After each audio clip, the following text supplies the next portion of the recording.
नमस्कार दोस्तों, आप देख रहे हैं MD Bharat news. MD Bharat news में आपका स्वागत है। मैं मनोज पटेल आपको ले चलता हूं आज के समाचार की ओर।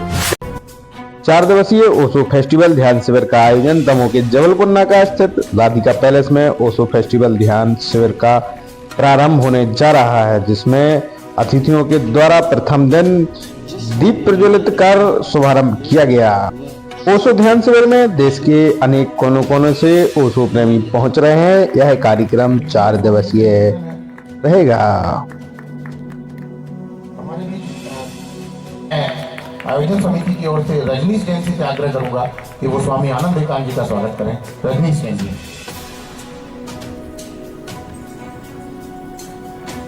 आनंद एकांत जी का स्वागत करें।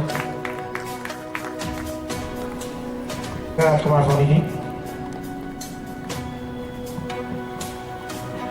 पर जोरदार तालियां बजनी चाहिए, क्योंकि ये शेर शायरी और गीत कविता का मंच तो अभी है नहीं। बहुत बड़ी बात है, इतने जिन्होंने अपना पूरा जीवन कला को समर्पित कर दिया। सभी लोग जोरदार तालियां, सबके लिए तालियां बजनी चाहिए।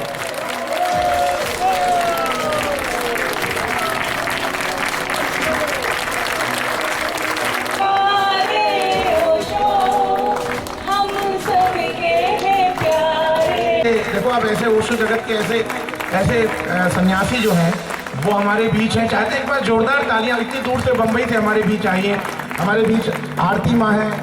तो लोग खड़े होके चंदू स्वामी जी के लिए जोरदार तालियां। ये थोड़ा डर के मत बोलिए। मैं संदेश बीच ओशो जगत से, जिन्होंने ओशो को बहुत बचपन से, ओशो मुझे लगता है आनंद एकांत जी हुए, निशा माँ हुई, सबको मेरे दिल से प्रणाम।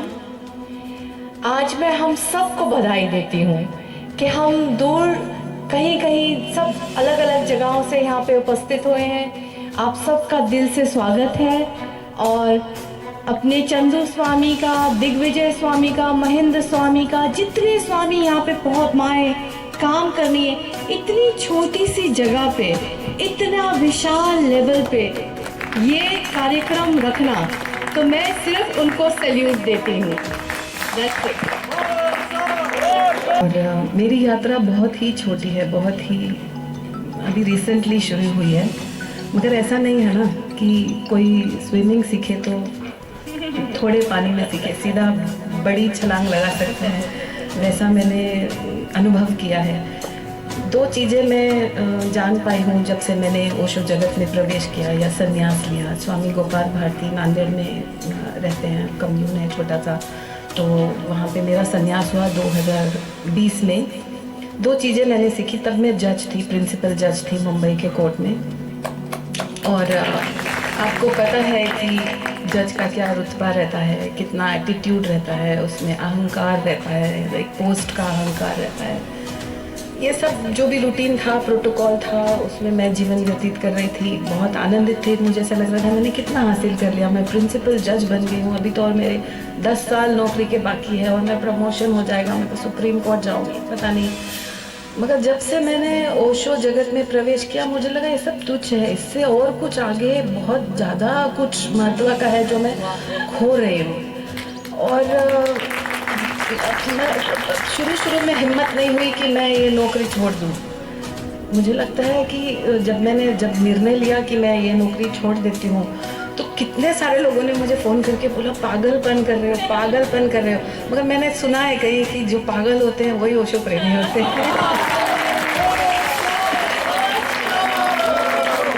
तो जब से संन्यास हुआ तब से मुझे बहुत सारी हिम्मत आई। मैंने ये बहुत बड़ा निर्णय मेरे जीवन का लिया और मैं बहुत खुश हूँ कि मैंने वो सब छोड़ दिया, सब बंधन छोड़ दिए। अस्तित्व जो रहता है, अहंकार जो रहता है, कोई मायने नहीं है, कल तो मिट्टी में मिल जाना है। तो 2 चीज़ें ओशो की जो मैं समझ पाई हूँ, बहुत छोटी सी है अभी तो मेरी यात्रा, बट ऐसा है कि जो भी हो रहा है ना वो स्वीकार करो, जो भी है मुझे स्वीकार है। और दूसरी एक बात है कि मेरा अहंकार, मेरा अस्तित्व क्या है। तो मैंने कहीं कोई एक लेक्चर में, डिस्कोर्स में सुना था कि ओशो ने बोला कि आप ऐसे समझो कि आप एक पानी का बूंद हो और वो लिया और समंदर में टपका दिया, बस छोड़ दिया। कहाँ हो आप? या तो आप ही पूरा समंदर हो या आप समंदर में विसर्जित हो गए हो। तो बस मैंने वो कुछ टैक्टिक्स अपनाई और मैंने मेरी लाइफ का बहुत बड़ा निर्णय लिया कि अब मुझे नौकरी नहीं करनी है, छोड़ देना है, मुझे अपना जीवन जीना है, प्रेजेंट में जीना है, अंदर की यात्रा करनी है।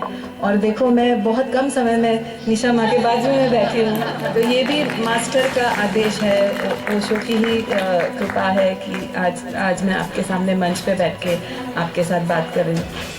मेरी ये जो यात्रा है उसकी विटनेस है आरती माँ।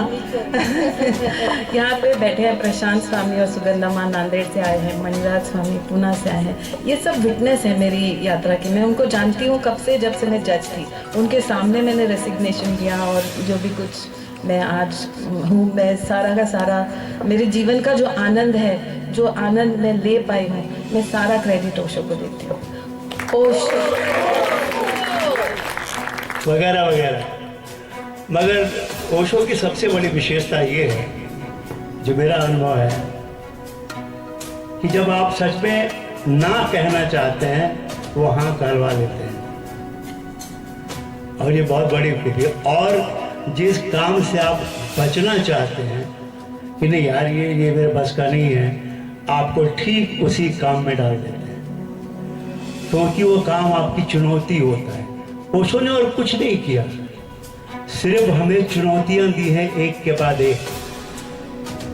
तो मैं एक्चुअली ओशो के साथ मेरे करीब 60 साल पूरे हो रहे हैं। 60 साल। कुछ लोगों की ये पूरी जिंदगी होती है।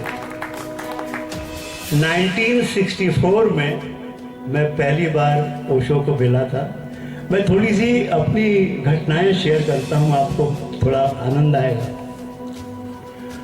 हुआ ये कि 1964 में मैं एक इम्तहान देने के लिए जबलपुर गया था। जिस इम्तहान को देने के बाद मुझे मुंबई में एडमिशन मिलना था, sir J institute of applied art में, जहाँ पे विज्ञापन व्यवसाय के लिए आर्ट डायरेक्टर तैयार होते हैं। तो मैंने मेरे दूर के मामा के यहाँ रुका मैं, तो वहाँ कुछ किताबें देखी, मिट्टी के दिए, पथ के प्रदीप, क्रांति बीज। मैंने पूछा, मामा जी है कौन? इसकी हर लाइन कोटेशन है, इस बंदे की तो हर लाइन कोटेशन है। बोले मिलना है? मैंने कहा हाँ। और उस शाम को मामा जी मुझे ले गए योगेश भवन नेपियर टाउन में। मेरा ख्याल अप्रैल का महीना था। ऑलरेडी सभा छोटी थी, करीब 20-25 लोग रहे होंगे, ज़्यादा नहीं, सिर्फ 20-25 लोग थे। ओशो बोल रहे थे और जब हम दाखिल हुए,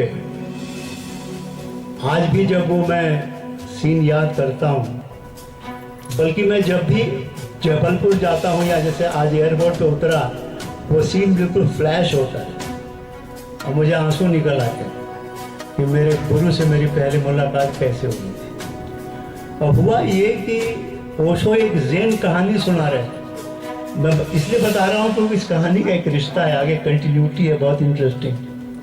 वो कहानी ये है कि आप लोगों ने भी सुनी होगी कि एक जैन शिष्य जो था, एक शिष्य जैन गुरु के पास गया कि मुझे सत्य को जानना है, सत्य क्या है। गुरु ने कहा जा बांस हो जा। अब निकल गया शिष्य, दूसरा सवाल नहीं पूछा, कोई आध्यात्म का सवाल नहीं पूछा, कोई दर्शन शास्त्र का, निकल गया। तो साल बीत गए। गुरु ने कहा कि जरा पता लगाओ ये वो कहाँ गया, वो लड़का जो आया था सत्य जानने। अब मैंने कहा था कि जब बांस हो जा। वो निकले, सारे बच्चे निकले, शिष्य निकले खोजने।